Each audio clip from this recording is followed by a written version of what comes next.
안녕하세요. 한겨울 텐마루에서 남자 둘이 아무 말도 하지 않고 눈물 콧물 다 쏟아내면서 울었던 이야기 해드리고 싶어요. 가벼운 마음으로 들어주세요. 저는 20대 후반의 남자예요. 사람들의 관심을 부담스러워하는 성격이라 어디 가서 제 이야기를 자주 하지는 않는 편인데 오늘은 제 이야기를 하고 싶네요. 저는 평범한 집안에서 태어났어요. 회사를 다니시던 아버지와 집에서 저와 동생 둘을 돌보던 어머니가 계셨습니다. 여동생과 남동생이 한 명씩 있었는데 정말 귀여웠어요. 그런데 제가 초등학교 5학년 때 제 인생은 송두리째 달라졌네요. 그날은 비가 많이 오던 일요일이었어요. 당시 저희 가족은 서울에 살고 있었는데 멀지 않은 곳에서 어머니 친척분의 결혼식이 있었죠. 지방에 살던 다른 친척들은 올라오기가 어려워서 저희 가족이 대표로 축하를 하러 가게 되었다고 들었어요. 일기예보와는 다르게 아침부터 비가 장대같이 쏟아지자 어머니는 아버지께 둘이서만 다녀오자고 하셨지만 어머니 친척분이 아이들도 오랜만에 보고 싶으니 꼭 데리고 오라고 성화를 부리시더래요. 그리고 그날 결혼식에서 돌아오는 길에 교통사고를 당하셨어요. 만취한 대학생들이 몰던 승용차가 부모님이 운전하시던 차를 들이받았고 그렇게 부모님의 차는 반파되어 부모님은 그 자리에서 돌아가셨어요. 덩치가 작았던 동생들도 응급실에 도착했지만 얼마 버티지 못하고 세상을 떠났고 저만 살아남았습니다. 말 그대로 천혜고아였죠. 부모님은 당시 사망보험도 없으셨기 때문에 제게 주어진 건 살던 집의 전세 보증금과 어머니가 들어두신 얼마의 적금이 다였다고 훗날 이모에게 들었습니다. 아무튼 그래도 다행스럽게도 외할아버지가 저를 거둬주시겠다 하셨어요. 초등학생이었던 저에게는 거액이나 다름없었던 보증금과 적금을 외할아버지께 맡기고 외할아버지가 사시던 부산으로 이사를 했어요. 초등학교 졸업을 1년 남기고 전학을 갔기 때문에 적응이 쉽지는 않았지만 그래도 이래저래 해내고 있었습니다. 그렇지만 중학교에 입학할 무렵 외할아버지는 급성 심근경색으로 갑자기 세상을 떠나셨어요. 외할아버지의 장례식장에 모인 친척들은 무신경하게 제 이야기를 하시더군요. 재수가 없는 애라서 주변 사람들이 다 불행해진다면서요. 부모도 잡아먹더니 할아버지도 잡아먹었다면서 앞으로 저를 어디로 보낼지 의논을 하더라고요. 당시 저는 될 대로 되라는 시기였습니다. 그저 고아원에만 버리지 말아줬으면 하는 마음이었달까요. 장례식이 끝나고 처음 간 곳은 이모의 집이었어요. 친척들 중에서 그래도 형편이 제일 낫다는 이유로 저를 도맡게 된 거지요. 당시에 이모부는 작은 사업을 하고 계셨거든요. 하지만 잘못된 보증으로 사업이 한순간에 망하게 되었고 그 이후로 이모부는 거의 알코올 중독자만큼 술에 취해 사셨어요. 이모와 이모부는 하루가 멀다하게 다투기 시작했고 전 그 두 분의 화풀이 대상이나 마찬가지였죠. 하루는 제 면전에다 대고 넌 부모 따라가지 왜 혼자 남아가지고 여러 사람 불편하게 하냐고 하시더군요. 그나마 이모는 그런 이모부에게 애한테 무슨 소리냐고 화를 내긴 했지만 결국 며칠 지나지 않아 이번엔 작은 아버지의 집으로 보내졌어요. 작은 아버지는 말수가 적으시고 무심한 성격이세요. 반면에 작은 어머니는 매사에 깐깐하시고 예민하신 분이셨어요. 그 집에는 저보다 2살 어린 여자아이가 있었고요. 그 애는 처음부터 저를 오빠라고 부르며 굉장히 잘 따르더라고요. 하지만 어느 날 우연히 방 안에서 새어나오는 작은 어머니와 여동생의 대화를 듣고 충격을 받았어요. 작은 어머니는 여동생에게 제가 어디를 만지거나 하지는 않았는지 이상한 걸 시키지는 않았는지 말도 안 되는 걸 추궁하고 계시더군요. 그때 고작 중학생이었던 저를 어떤 괴물로 보셨던 걸까요? 아무튼 그 대화를 듣고 나니 여기 계속 있다가는 말도 안 되는 누명이라도 쓰겠다 싶은 생각이 들더군요. 어렵사리 작은 아버지에게 다른 곳으로 가고 싶다고 말씀을 드렸더니 뭐 크게 반대하지 않고 알아보겠다 하셨어요. 그러곤 얼마 지나지 않아 이번엔 외삼촌 댁으로 갔어요. 외삼촌 부부는 좋은 분들이셨지만 그 집에는 이미 아이가 셋이었기 때문에 제가 버티고 있을 만한 상황이 못 되더라고요. 뭐 아무튼 어디에서도 환영받지 못하는 사람이었습니다. 어른들이 큰 소리를 낼 때면 나 때문에 그러나라는 생각이 가장 먼저 들었기 때문에 하루도 마음 편히 지내지 못했던 것 같아요. 저는 그렇게 부산에서 안양으로 다시 안양에서 청주로 계속해서 이사를 다녀야만 했어요. 말 그대로 친척집을 전전하며 살았네요. 덕분에 전학 또 전학의 연속이었고 어느 학교에서도 제대로 친구 한 명 사귀기가 어려웠어요. 하지만 그러는 동안에도 성적은 전교 1등을 놓쳐본 적이 없습니다. 집에는 들어가기 싫고 돈이 없으니 달리 갈 곳도 없었기 때문에 도서관에서 살다시피 시간을 보냈거든요. 그리고 작은 고모 할머니의 댁에서 눈칫밥을 먹으며 지내던 중학교 3학년 1학기의 여름날이었어요. 사돈의 팔촌이라고 표현할 수 있을 만큼 먼 친척이 저를 데려가고 싶다고 왔더군요. 양자로 드리고 싶다고요. 당시에 작은 고모 할머니께서 저를 노골적으로 귀찮아하셨기 때문에 이렇게 저렇게 따지지도 않으셨어요. 그럼 그렇게 하세요라고 하시더라고요. 작은 방에서 대화를 엿듣고 있던 저는 그 상황에 대해서 달리 비관적이지도 낙관적이지도 않았어요. 그저 계속해오던 이사를 한 번 더 하게 되었구나 정도로 생각했어요. 하지만 그 이후로 제 인생은 180도 달라졌어요. 양부모님은 당시 대전에 살고 계셨어요. 집에 도착하니 작은 마당이 있었어요. 마당 한구석에는 작은 텃밭이 있었고 변화하는 계절을 확인하기 충분할 만큼의 꽃과 나무도 심어져 있었습니다. 현관문을 열어주시던 양어머니의 모습이 지금도 생각이 나요. 화사한 꽃무늬 앞치마를 앞에 걸치고는 현관을 열면서 생각보다 일찍 왔다며 어서 들어오라고 하시던 양어머니에게선 뭔가 포근한 분냄새 같은 게 났어요. 집 안으로 들어서자 강아지 한 마리가 꼬리를 흔들고 있었고 집안에는 빵집에서나 맡을 법한 가꾸운 빵 냄새가 나고 있었어요. 마치 너의 인생은 이제 달라질 거야 라고 누군가 말하고 있는 것처럼 마음속에서 희망이랄까 좋은 기운이 느껴졌어요. 거실에 앉아 어색한 시간이 흐르고 있었어요. 저는 조심스레 용기 내어 해를 끼치고 싶지 않으니 아르바이트라도 해서 생활비를 보태겠다고 말씀드렸어요. 사실 친척집을 전전할 때마다 늘 너한테 들어가는 돈이 얼만지 아냐는 말을 들었거든요. 말로 하지 않으면 반찬으로 차별을 한다던가 어디서 주워온 옷이나 신발을 준다던가 하는 시기였어요. 지금도 그때를 생각하면 조금 슬퍼지네요. 아무튼 그런 경험이 있었기 때문에 중학교를 졸업하면 돈을 벌어야겠다고 생각하고 있었거든요. 그런데 이제껏 인자한 표정으로 저를 살펴보고 계시던 양아버지가 돌연 표정이 싹 굳어지시면서 귀신같이 화를 내시더라고요. 내가 너를 집세나 받자고 데려온 줄 아냐면서 너는 이제 우리 가족이니까 가족으로서 집안일을 도와주면 그걸로 충분하다고 하시더라고요. 그렇게 저에게 맡겨진 일은 강아지 산책시키기와 욕실 청소였어요. 그리고 이 집에 들어와 지낸 지 두어 달쯤 됐을 무렵 잊지 못할 사건이 일어났어요. 며칠 전 학교에서 진로상담 통지서라는 종이를 한 장씩 나눠주더라고요. 이제 어느 고등학교에 진학하고 싶은지, 앞으로의 목표가 뭔지에 대해서 담임 선생님과 부모님이 만나 상의를 해야 한다고 하더라고요. 하지만 저는 집에 와 그 종이를 그냥 쓰레기통에 처박아 버렸습니다. 양부모님께 그런 걸 내밀 만큼 낯이 두껍지 못했거든요. 그리고 귀찮게 굴면 또 다른 친척집으로 버려질지도 모른다는 두려움도 있었고요. 그런데 이튿날 제 방을 청소하시던 양어머니가 그 종이를 발견하셨나봐요. 학교를 마치고 집에 돌아온 제게 양부모님은 그 종이를 내미시며 이게 뭐냐고 물어보시더라고요. 제가 제대로 대답하지 못하고 있자 양어머니는 먼저 엄마가 신경 써주지 못해서 미안하다고 하시더라고요. 양아버지도 내일 아빠가 선생님을 만나보겠다고 하시면서 앞으로는 이런 일들이 있으면 꼭 상의해줬으면 좋겠다고 하시더라고요. 그날 밤 생각지도 못했던 양부모님의 반응에 베개가 흠뻑 젖도록 울고 말았습니다. 다음 날 수업이 끝나고 교실을 나서자 정장을 차려입은 양아버지가 저를 기다리고 계셨어요. 그리고 처음으로 선생님과 양아버지를 모시고 삼자대면을 했습니다. 그런데 선생님께서 저를 많이 칭찬해 주시더라고요. 공부를 참 열심히 하고 머리도 좋은 녀석이라면서 힘드시겠지만 가능하면 좋은 고등학교에 진학시키는 게 좋을 것 같다면서요. 그러면서 선생님은 갑자기 양아버지께 허리를 숙여 인사를 하시더라고요. 부탁드린다면서요.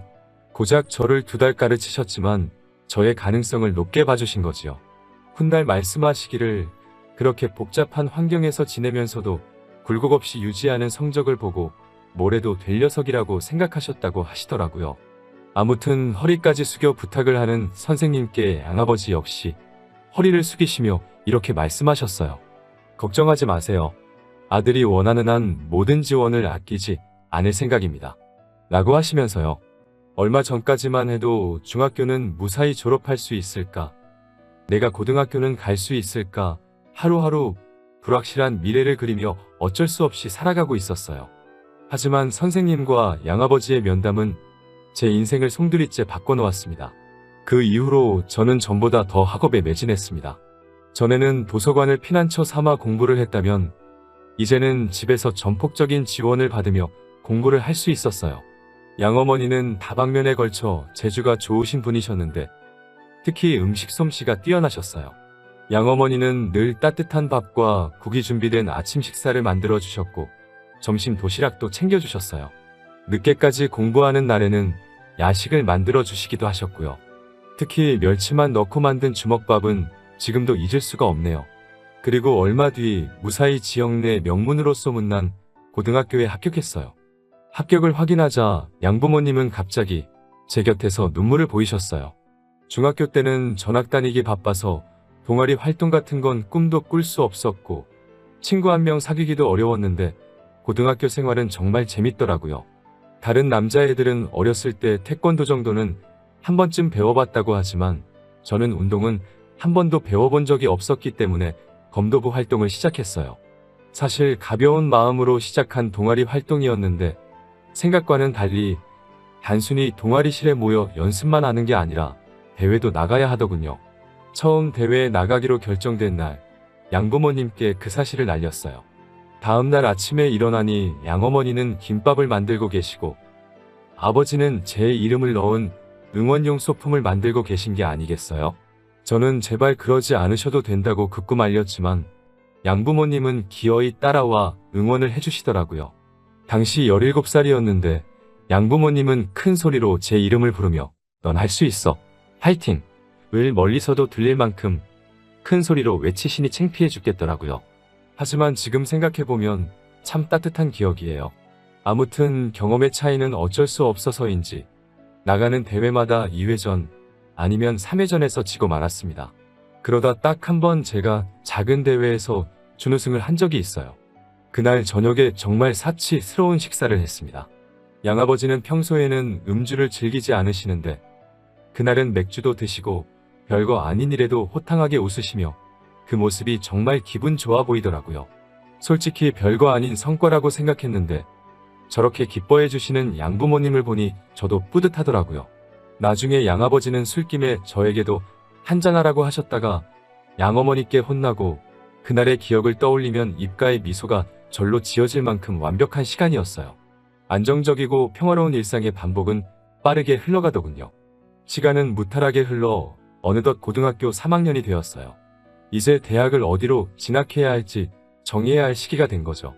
하지만 사실 저는 고등학교에 진학하면서부터 오직 서울대 법대만을 목표로 두고 있었어요.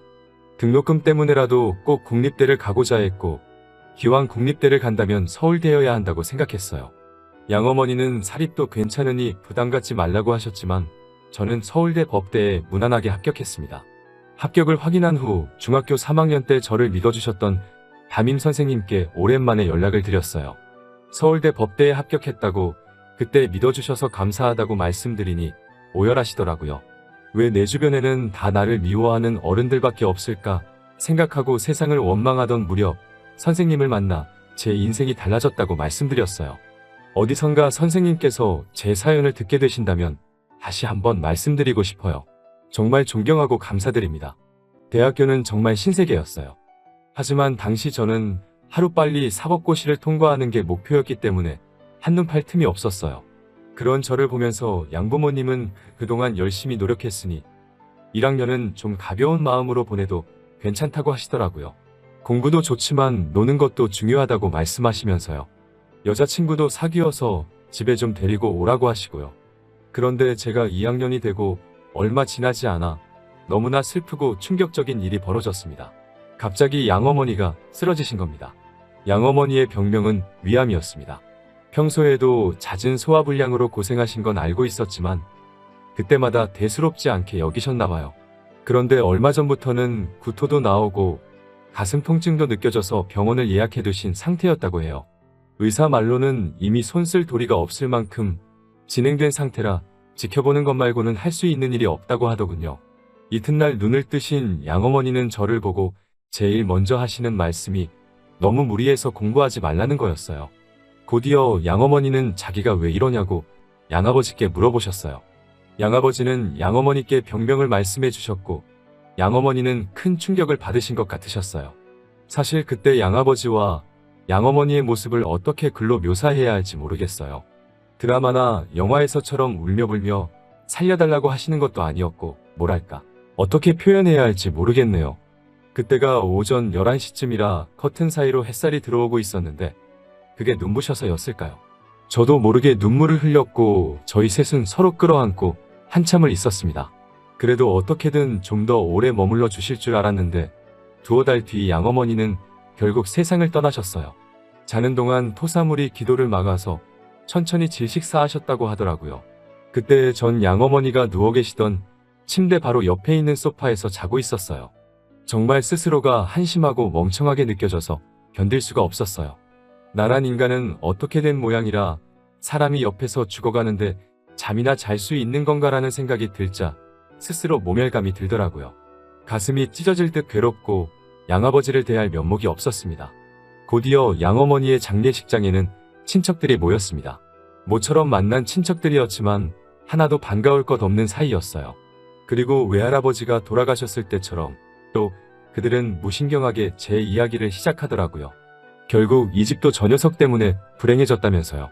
저주받은 인간이라면서 사회에서 격리를 시켜야 한다는 말을 아무렇지도 않게 내뱉고 있더군요. 살아야 할 사람은 떠나고 저런 애는 지독하게 살아남는다는 악담에 가까운 그런 말을 들으면서도 전 한마디도 하지 못하고 있었습니다. 그런데 갑자기 양아버지가 장례식장에 떠나가리만치 소리를 치시며 내 자식 욕하는 새끼는 어떤 새끼냐고 다목을 비틀어버리겠다고 고함을 치시더라고요.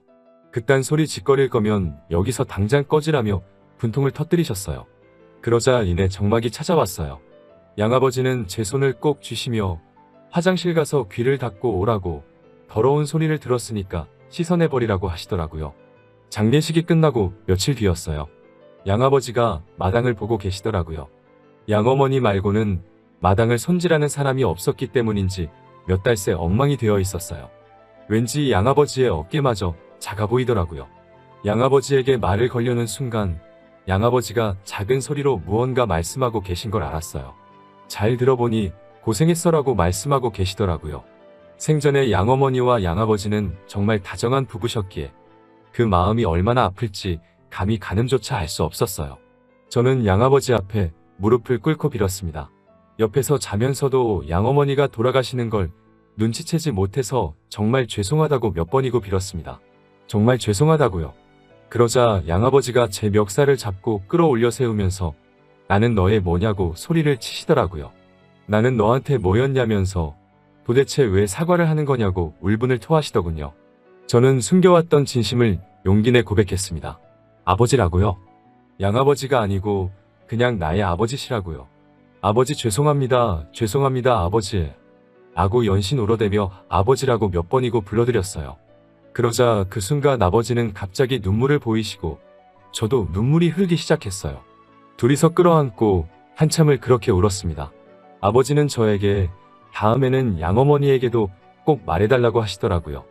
그리고 이렇게 떠나신 어머니께 인사를 드려봅니다. 죄송합니다. 아프신 걸 진작에 알아차리지 못해서 죄송합니다. 가시는 날 바로 옆에 있었는데도 눈치채지 못해서 정말 죄송합니다. 용기가 없어서 죄송합니다. 어머니라고 불러드리고 싶었어요. 정말 부르고 싶었지만 무서워서 부를 수가 없었습니다. 병실에서 잠들어 계신 어머니를 불렀는데 대답이 없으면 어쩌지라고 생각하니 입을 떼기가 어려웠습니다. 그러다 한번 몰래 어머니라고 불렀었어요. 지금 생각해보면 살아계셨을 때 불렀어야 하는데 후회가 됩니다. 정말 죄송합니다. 그리고 사랑합니다. 갈 곳 없는 저를 거두어 이렇게 잘할 수 있도록 사랑과 행복을 나누어 주셔서 정말 감사합니다. 어머니가 만들어주셨던 주먹밥이 정말 좋았습니다. 집에서 먹던 따뜻한 밥이 그립고 어머니의 계란말이가 정말 그립습니다. 오늘의 사연은 여기까지입니다. 사랑하는 가족들에게 하고 싶은 이야기가 있다면 너무 늦기 전에 해보시는 건 어떨까요? 긴 사연 들어주셔서 감사합니다.